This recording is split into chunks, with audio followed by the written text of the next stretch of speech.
Hello, dear listeners, and welcome back to Book Summary 5, the 5-Minute Summary channel. I'm Sammy, your host. Have you ever wondered why smart, decent people can look at the same issue and come to completely opposite conclusions? Why does politics feel less like a debate and more like two groups speaking different languages? Jonathan Haidt spent decades researching this puzzle, and his findings in The Righteous Mind might just change how you see everyone around you. Haidt begins with a provocative claim. Intuitions come first and strategic reasoning comes second. He uses the metaphor of an elephant and a rider. The elephant represents our automatic emotional responses, while the rider is our conscious reasoning mind. Most of us believe the rider is in control, carefully steering our decisions. But Haidt shows us that the elephant usually goes wherever it wants, and the rider's job is mostly to justify the direction after the fact. When we form moral judgments, we feel them instantly in our gut, and only then does our rational mind construct arguments to support what we already believe. This explains something frustrating about moral arguments. When you present someone with perfect logic against their position, they rarely change their mind. That is because you are talking to the rider while the elephant has already decided. The elephant responds to different things: stories, emotions, group identity, and social pressure. If you want to change minds, Haidt suggests you need to speak to the elephant first. The book's second major insight introduces moral foundations theory. Haidt argues that human morality is not built on a single principle like harm or fairness. Instead, we have multiple moral taste receptors, similar to how our tongues detect sweet, sour, salty, bitter, and savory.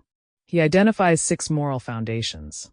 The first is care versus harm, our sensitivity to suffering, and our instinct to protect the vulnerable. The second is fairness versus cheating, our desire for justice and reciprocity. The third is loyalty versus betrayal, our attachment to groups and our distrust of traitors. The fourth is authority versus subversion, our respect for tradition and legitimate leadership. The fifth is sanctity versus degradation, our sense that some things are sacred and others are disgusting. The sixth foundation, added later, is liberty versus oppression, our resistance to domination and bullying. Here is where things get fascinating for understanding political divides. Haidt's research shows that people on the political left tend to emphasize care and fairness above all else, with some attention to liberty. Meanwhile, people on the political right draw more equally from all 6 foundations. This is not about one side being smarter or more moral. It means conservatives and progressives are literally experiencing morality through different channels. When a conservative talks about respecting authority or maintaining sacred traditions, a liberal might hear only oppression. When a liberal focuses entirely on harm prevention, a conservative might see dangerous blindness to loyalty and social order. The third section of the book zooms out to ask why we are moral creatures at all. Haidt argues that morality evolved to enable cooperation beyond the family unit. Humans are what he calls 90% chimp and 10% bee. We are mostly selfish individuals competing with each other, but we also have this remarkable ability to become part of something larger than ourselves. We can merge into groups, work together with extraordinary coordination, and feel genuine transcendence in collective experiences. This groupish nature explains religion, patriotism, sports fandom, and even the ecstasy of a great concert. These experiences flip a switch in our minds that suppresses selfishness and creates powerful bonds. Haidt does not tell us which political tribe is correct.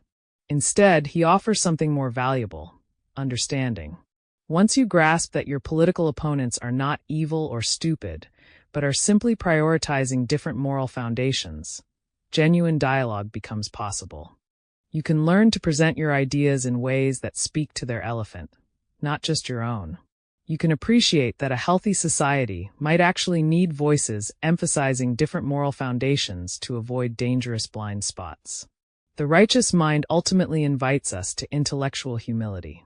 Our moral convictions feel like absolute truths delivered from the heavens, but they are actually products of our upbringing, our culture, and our evolutionary inheritance.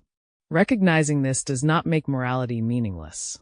It makes us wiser and more compassionate participants in the ongoing human conversation about how we should live together. Thank you for tuning in to Book Summary 5, the 5-minute summary channel. If you enjoyed this summary, please subscribe, like, and share it with your friends. Until next time, happy reading.